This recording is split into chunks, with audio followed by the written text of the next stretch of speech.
গত বৃহস্পতিবার সকালে যুদ্ধবিধ্বস্ত গাজা থেকে 153 জন ফিলিস্তিনিকে বহনকারী একটি চার্টার্ড বিমান জোহান্সবার্গের কাছে অবতরণ করার পর দক্ষিণ আফ্রিকার কর্মকর্তারা বিপাকে পড়েন। যাত্রীদের কাছে প্রয়োজনীয় এক্সিট স্ট্যাম্প বা ভ্রমণ নথি ছিল না এবং তারা দক্ষিণ আফ্রিকায় কোথায় বা কতদিন থাকবেন সে বিষয়ে উত্তর দিতে পারেননি। প্রায় 12 ঘন্টার অস্থিরতার পর দাতব্য সংস্থা গিফট অফ দ্য গিভার্স তাদের আশ্রয়ের প্রস্তাব দিলে যাত্রীদের নেমে যেতে অনুমতি দেওয়া হয়।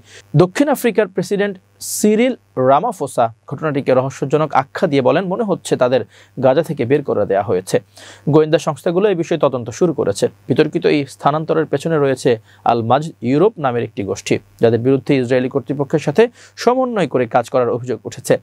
গাজা থেকে পালিয়ে আসা যাত্রীরা জানিয়েছেন তারা সোশ্যাল মিডিয়ার মাধ্যমে এই উদ্যোগ সম্পর্কে জানতে পারেন। সংস্থাটির ওয়েবসাইটে কোনো স্পষ্ট ঠিকানা বা ফোন নম্বর নেই, শুধু অধিকৃত পূর্ব জেরুজালেমের শেখ জারাহের একটি অবস্থান উল্লেখ থাকলেও সেখানে কোনো অফিস পাওয়া যায়নি। ওয়েবসাইট ডোমেইনটি 2024 সালের ফেব্রুয়ারি মাসে নিবন্ধিত হয় এবং তালিকাভুক্ত ইমেল ঠিকানাটি কার্যকর নয়। অনেককে ব্যাংকে ব্যক্তিগত অ্যাকাউন্টে অর্থ পরিশোধ করতে বলা হয়েছিল, যা সন্দেহ বাড়িয়েছে।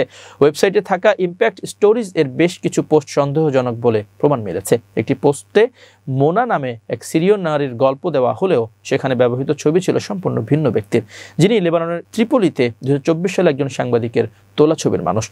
গাজা থেকে মানুষ সরিয়ে নেওয়ার জন্য সাইটে একটি ফর্ম রয়েছে যেখানে লেখা, আপনি কি নতুন জীবন শুরু করতে চান? আমরা সাহায্য করতে এখানে আছি।